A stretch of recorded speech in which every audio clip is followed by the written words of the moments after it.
ನರಸಿಂಹರಾಜ ಕ್ಷೇತ್ರ ಮೈಸೂರು ಸಾಹುಕಾರ್ ಚೆನ್ನಯ್ಯ ಬ್ಲಾಕ್ ಕಾಂಗ್ರೆಸ್ ವತಿಯಿಂದ ಡಿಸಿಎಂಡಿಕೆ ಶಿವಕುಮಾರ್ ಅವರ ಮಾರ್ಗದರ್ಶನದ ಮೇರೆಗೆ ನರಸಿಂಹರಾಜ ಕ್ಷೇತ್ರದಲ್ಲಿ ಬಿಜೆಪಿ ಪಕ್ಷ ಮತ್ತು ಚುನಾವಣಾ ಆಯೋಗ ಷಡ್ಯಂತ್ರದ ಮೂಲಕ ಲೋಕಸಭಾ ಚುನಾವಣೆಯಲ್ಲಿ ಮತಗಳ್ಳತನ ಖಂಡಿಸಿ ಪ್ರಜಾಪ್ರಭುತ್ವ ಸಂವಿಧಾನ ವಿರೋಧ ನಡೆಗೆ ಜನಜಾಗೃತಿ ಮೂಡಿಸಲು ಸಹಿ ಸಂಗ್ರಹ ಅಭಿಯಾನ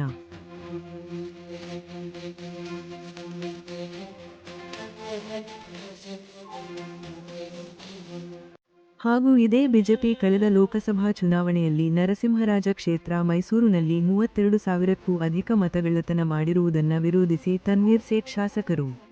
ಮಾಜಿ ಸಚಿವರು ಹಾಗೂ ಕೆಪಿಸಿಸಿ ಕಾರ್ಯಾಧ್ಯಕ್ಷರು ನರಸಿಂಹರಾಜ ಕ್ಷೇತ್ರ ಮತ್ತು ಜಿಎನ್ ಮಂಜುನಾಥ್ ಅಧ್ಯಕ್ಷರು ಸಾಹುಕಾರ್ ಚೆನ್ನಯ್ಯ ಬ್ಲಾಕ್ ಕಾಂಗ್ರೆಸ್ ನರಸಿಂಹರಾಜ ಕ್ಷೇತ್ರ ಮೈಸೂರು ಹಾಗೂ ಅನೇಕ ಕಾಂಗ್ರೆಸ್ ಮುಖಂಡರ ನೇತೃತ್ವದಲ್ಲಿ ಬಿಜೆಪಿ ಪಕ್ಷ ಮತ್ತು ಚುನಾವಣಾ ಆಯೋಗ ಷಡ್ಯಂತ್ರದ ಮೂಲಕ ಲೋಕಸಭಾ ಚುನಾವಣೆಯಲ್ಲಿ ಮತಗಳ್ಳತನ ಖಂಡಿಸಿ ಜನರಲ್ಲಿ ಜಾಗೃತಿ ಮೂಡಿಸಲು ಸಹಿ ಸಂಗ್ರಹ ಅಭಿಯಾನ ಕಾರ್ಯಕ್ರಮ ನಡೆಯುತ್ತಿದೆ.